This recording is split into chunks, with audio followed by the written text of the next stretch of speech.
Buna görə bəsləyən şeylər. Deyir, necə əzilmişəm, necə solmuşam. Necə də inciyib küsən olmuşam. Ağarıb saçlarım, yaşad olmuşam. Qayıt uşaqlığım, qayıt yadıma. Başım qozalıqla qarışmır axı.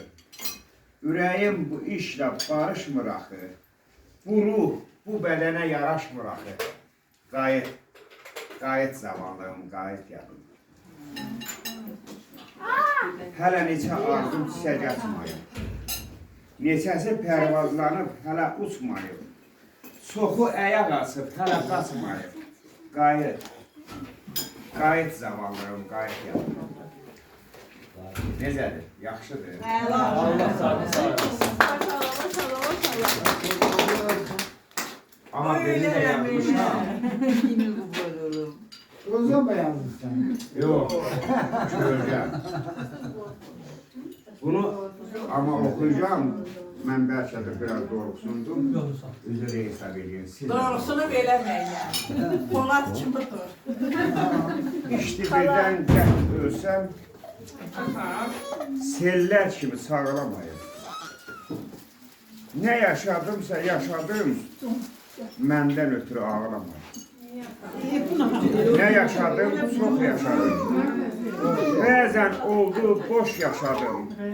Mən ürəyi daş yardadım, məndən ötürü ağlamayın. Uşaqlığım ağır keçdi. Gəncliyim də ağır keçdi.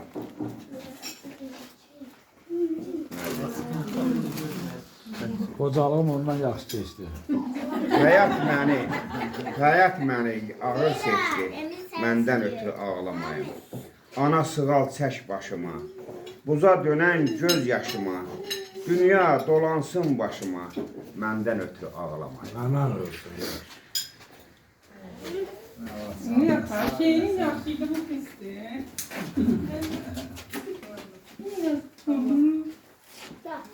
Uzaqlayacaq aparladacaq ki, Gidiyorsun ya bana. Mam yemeğin numarası koydu. Gidiyorsun ya. Ben bir daha basın çaldım. Deməli,